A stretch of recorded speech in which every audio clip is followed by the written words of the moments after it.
벌써 그 일을 겪은 지가 3년이 지났네요.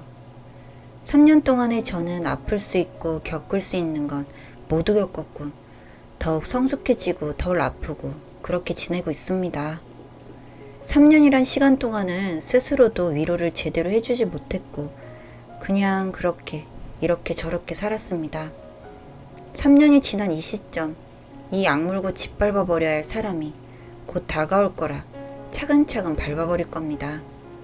망가질 대로 망가졌으면 하는 간절한 마음입니다. 1주년, 우리 반에 1주년 파티를 하기 위해 각자 연차를 4일이나 쓰고 제주도 여행을 가게 되었어요. 우리나라에서도 이렇게 아름답고 예쁜 풍경을 볼 수 있다니 너무 행복했죠. 제 인생의 첫 제주도이고 그 사람과 함께라는 것에 더욱 설레이고 더욱 행복했던 시간. 제주도의 실수, 아이를 가지게 되었습니다. 아직 결혼 생각이 전혀 없던 서로에게 아이라는 문제는 분명 둘의 행동에 책임을 져야 하는 걸 알면서도 막상 앞에 다가오니 너무 두렵고 무서운 일. 어린 나이도 아닌 우리. 그때 제 나이 29살, 그 사람 30살. 사고 쳤다 한들 누가 뭘 할 것 없었던 나이였죠.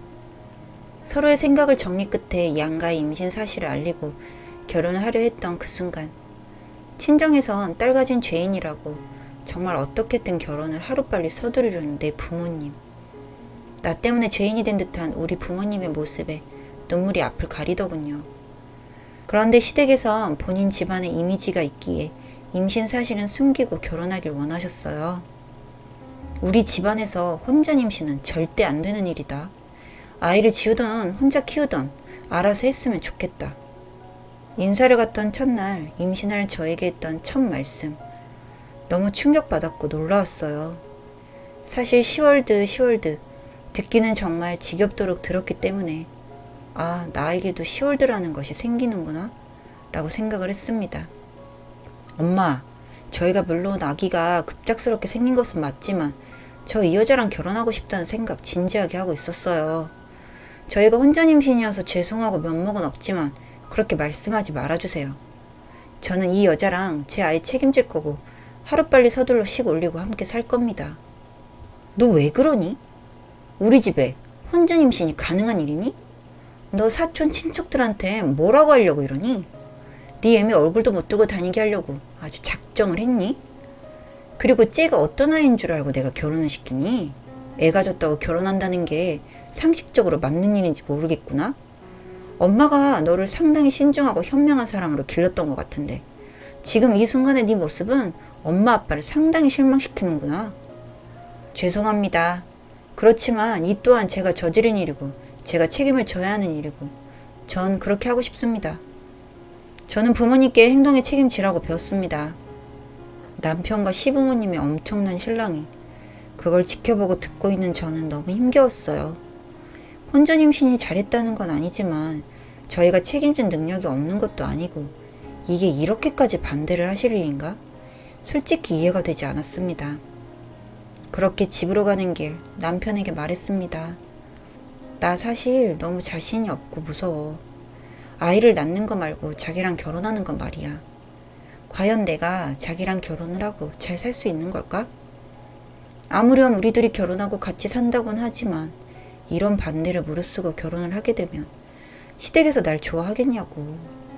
말로만 듣던 시집살이로 내가 너무 힘들까봐 무섭고 또 아이도 미워하실까봐 걱정돼.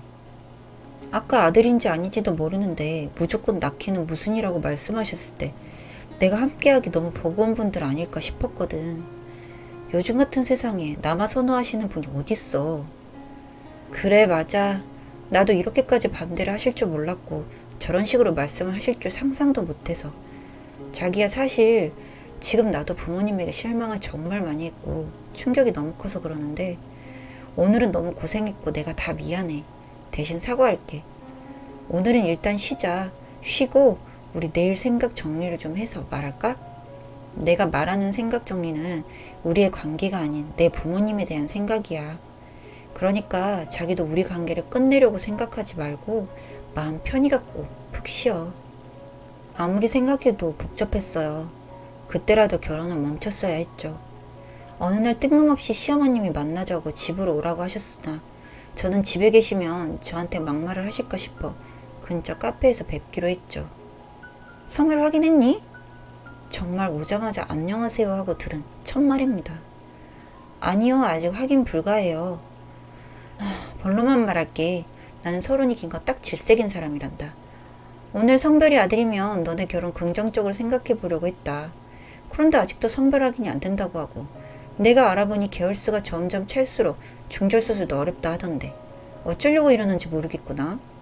내가 반대하면 당연히 우리 아들이랑 결혼을 할 수가 없지. 그건 알고 이렇게 지금 나오는 배 방치하고 두는 거니? 난 정말 궁금하구나. 엄마가 반대하는 결혼을 효자인 우리 아들이 결국 할 리가 없거든. 네가 아직 우리 아들에 대해서 잘 모르는 듯 싶구나. 싱글맘이 되려는 건지 뭔지 정확히 네 뜻을 말해라. 그리고 그 뜻에 대한 각서, 녹취를 하자꾸나. 오늘 그걸 하려고 널 불렀다. 해도 너무하시네요. 뭐 그렇게 본론만 솔직하게 상대방 기분 생각 안 하시고 말씀하셨으니 저도 그렇게 하겠습니다. 요즘 같은 세상에 남아 선호하는 사람이 어딨나 했더니 여기 있더군요. 그리고 아무리 생각해도 제가 믿지는 결혼이에요. 그래서 처음부터 이 사람이랑 결혼할 생각조차도 하지 않았어요. 어느 정도 수준, 경제력이 맞는 사람과 결혼을 해야지. 한쪽이 뒤처지면 결국 앞선 한쪽이 손해거든요. 저 역시도 그 사람의 경제력, 수준, 불만족스러워요. 그런데 책임감 있는 모습, 그거 딱 하나 보고 이 사람을 남편으로, 아이 아빠로 받아들이려고 했습니다. 그런데 딱 부모님 뵙는 순간 모든 게 깨졌어요. 부모를 보면 자식이 보인다는 말 당연히 아시겠죠? 제 옆에선 그런 모습 보인 적이 없어서 모르고 있지만 부모님을 뵙고 보니 왠지 배려도 못하는 사람일 것도 같고 개념도 부족한 사람일 것 같고 어리석고 지적 매력도 하나도 없을 것 같고 겉만 번지르르한 사람일 것 같아서 정말 별로더라고요. 그래서 전 싱글맘으로 살아도 좋습니다. 그런데 어머님, 서론이 좀 길었네요. 제 본론은 싱글맘이든 이혼녀든 뭐가 다를까 싶어서요. 결혼은 해보려고요. 하고 영 아니면 이혼하려고요. 그러니까 그만 건드리세요. 아시겠어요? 방방 뛰고 뒤집어지려고 하는 시어머님을 그냥 두고 계산하고 나와서 바로 남편한테 전화해서 나 너네 엄마한테 이런 말 들었고 나도 솔직한 심정으로 이렇게 말했다. 말했듯이 난 너랑 결혼할 거고 살아보다 아니면 이혼할 거야. 싱글맘이든 이혼녀든 그게 내 팔자고 인생이라 생각하고 그렇게 살 거니까 당장 준비하자 결혼. 이렇게 말하는 저를 남편은 오히려 미안하다며 눈물을 보이더라고요. 초스피드로 배가 불러오기 전에 식을 올려야 했으니 식을 올렸고 체면 중요하게 생각하시는 시부모님 오지 마시라고 하고 일가 친척들에게는 청첩장을 돌리고 인사도 드렸어요. 일부러 그랬죠. 어차피 오셔야 할 테니. 그렇게 결혼식장에서만큼은 세상 사랑받는 축복받는 며느리였네요. 능글맞게 세상에 우리 아가 예쁘죠? 복덩이에요. 이러는데 정말 표정 관리가 안 되더라고요. 결혼한 지 3개월, 임신 7개월, 아이를 잃었습니다. 아이를. 그렇게 소중했던 이 세상 단 하나뿐인 내 새끼를. 결혼 후 절대 시댁을 가지 않던 저희. 그리고 저희 집도 알려드리지 않았어요. 아이한테 혹시 위험할까봐요. 그런데 어떻게 알아내고 혼자 집에 있는 시간에 찾아오신 시어머님. 아이의 성별은 딸아이. 엄청난 폭언과 함께 폭행을 시작하시더군요. 밀치고 욕하고 넘어진 저를 밟고 제정신이 아니었어요. 저는. 몸도 많이 무거워진 상태, 배가 많이 나온 상태라 이렇게 움직이려 해도 몸이 말을 듣지 않았죠. 이러다 정말 애기 잘못되겠다 싶어서 어떻게든 지키려 현관으로 뛰쳐나갔고 계단으로 내려가려는 저를 잡아 끌고 확 놓더군요. 네, 그대로 굴렀어요. 상상 못할 정도의 출혈, 그리고 기억이 없습니다. 쓰러졌고 눈을 떴을 땐 아이가 사라졌어요. 남편은 울고불고 난리를 치는데 꼴도 보기 싫고 다 싫었고 오히려 전 눈물이 한 방울도 나오지 않더라고요. 이혼했고 법적으로 고소를 했습니다. 제가 승소했고 시어머님은 교도소에 들어가셨죠. 복수? 할 생각도 없었어요. 어떻게 보면 복수한 거 아닌가 싶기도 한데 아니요. 이제 정신 드니까 복수를 더 해야겠더라고요. 교도소 나오는 날 출소일에 맞춰서 마중 나갈 겁니다. 그리고 그때부터 하나하나 차근차근 밟아버릴 거예요.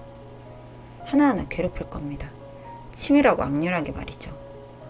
3년이 지난 지금도 남편은 여전히 연락이 오지만, 그리고 이 사람이 뭔 죄인가 이런 생각도 간혹 들긴 하지만 그렇지 않아요. 바보 같고 멍청해요.